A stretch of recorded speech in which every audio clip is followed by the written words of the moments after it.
second PhD attempt, I used that same fire until I got my doctorate. The earliest I slept during 2011 to 2021, probably there about 1 a.m., 1:30, 12.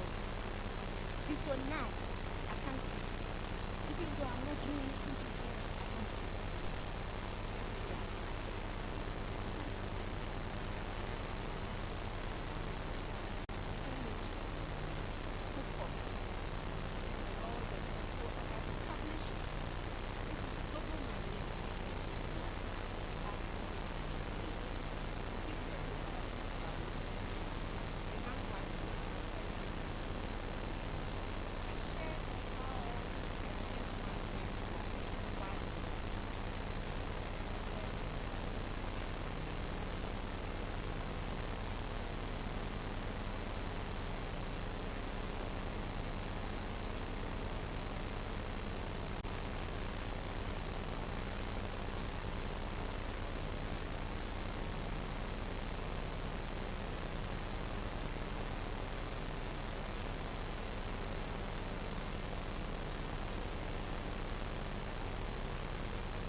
I wanted to silence all the voices, and I got my professorate. First ever in the history of the country. Nobody had. The people that are coming up now are associate professors. We don't have any professor in us yet. Then the opportunity came for the vice chancellorship at UHAS. I was a dean then at the University of Ghana. And UHAS is not a big university that we have colleges, we have provosts before the vice chancellor at the University of Ghana. So deans can apply. I applied. Okay. Time ended it. Oh, why are you giving me sound? I said I'm going to end it. Don't give me sound. So when I applied, there were 3 that contested, 2 men and myself, and I got it. I got it being the first nurse in the West African space to be vice chancellor, and the second in the whole of Africa.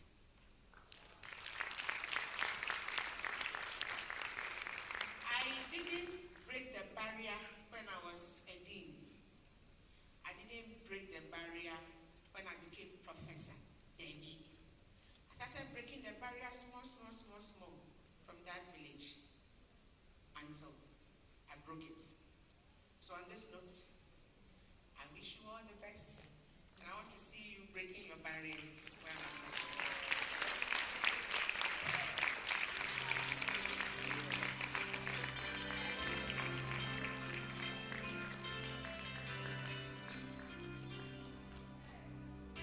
Thank you so much. Thank you so much. Thank you so much. A well-deserved hat, because that was very, very inspiring. Our next speaker is Dr. Angela Dramina Abwaji. She's coming to talk to us about policy awareness and engagement with stakeholders. But But before that, I'll just take us through a few protocols before she comes up. We have an audience on Zoom and on Facebook. We're going to have a question and answer session with our three speakers. So if you have any question, kindly jot it down.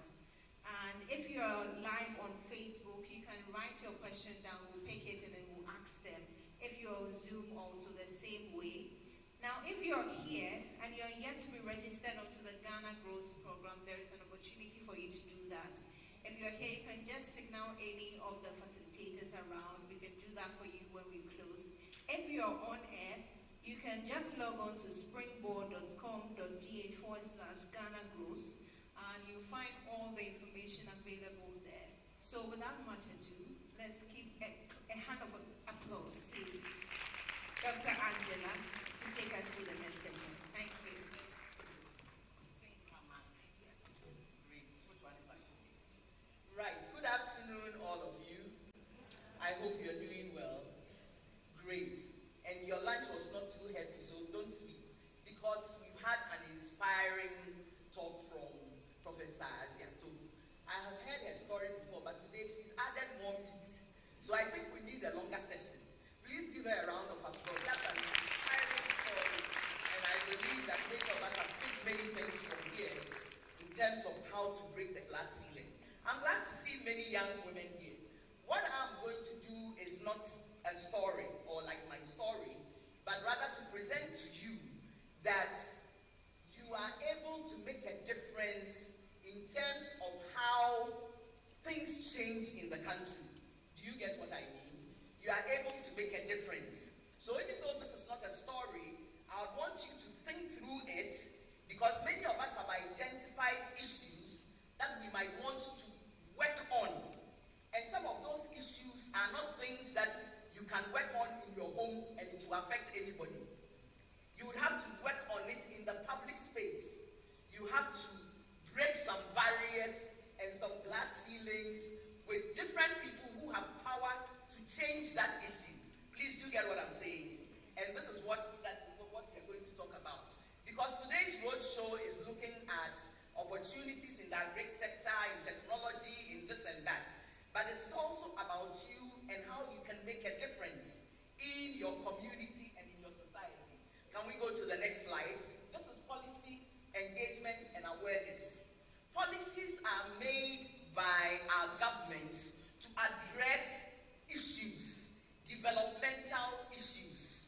Usually it is the ruler or the government that makes policy.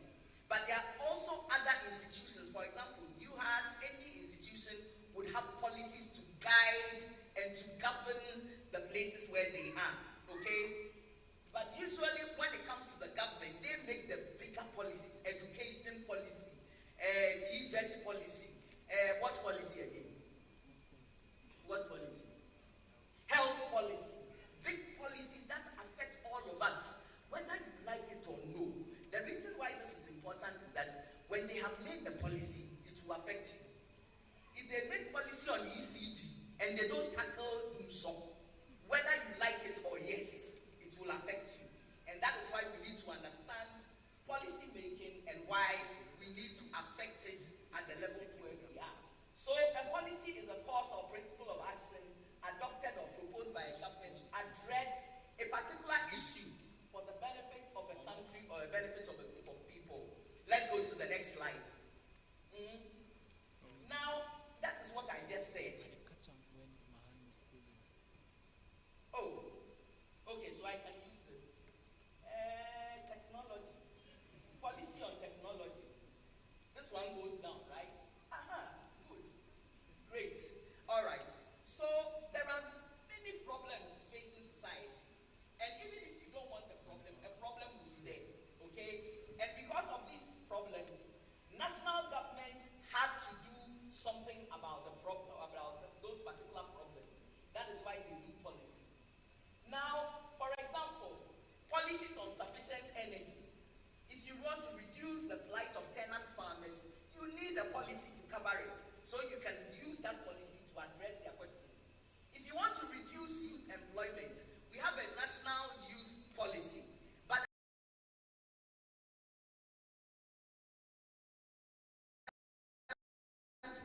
If you don't tackle the thing well by policy, anybody can do anything anyhow. So it defines the choices that governments make to meet the kinds of problems that we have in society, right? Okay. Now, let me just skip to here.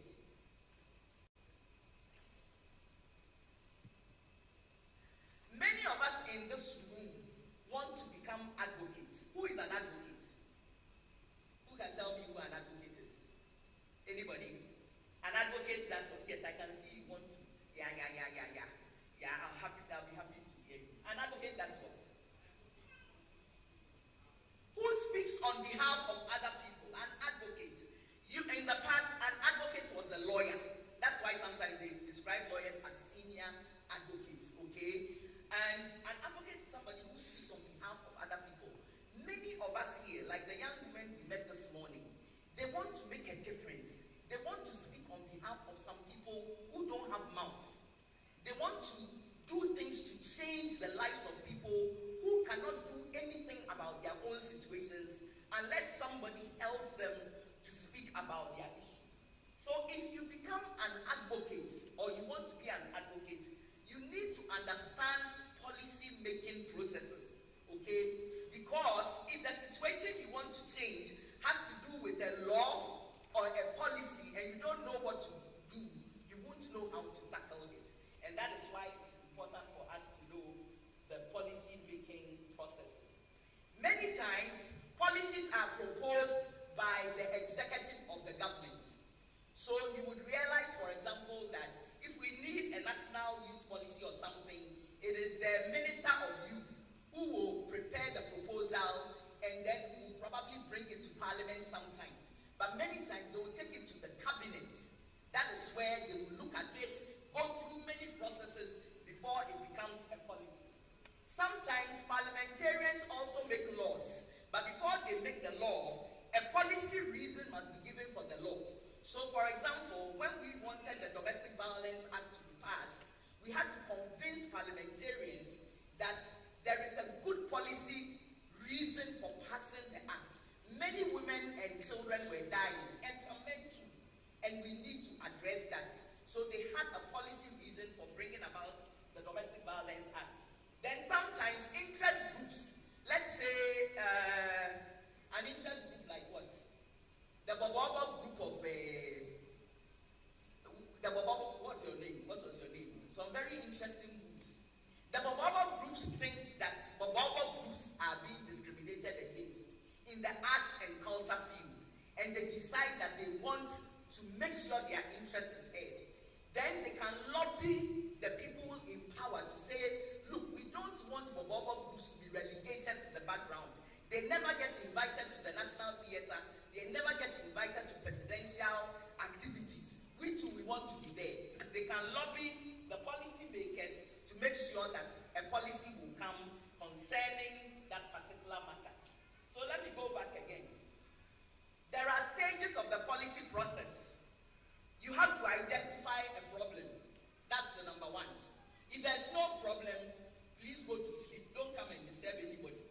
But if there's a problem, you have to identify it. And then you have to set the agenda for the problem. This is the problem that I've seen, and I want to do something about it. Takes care of them.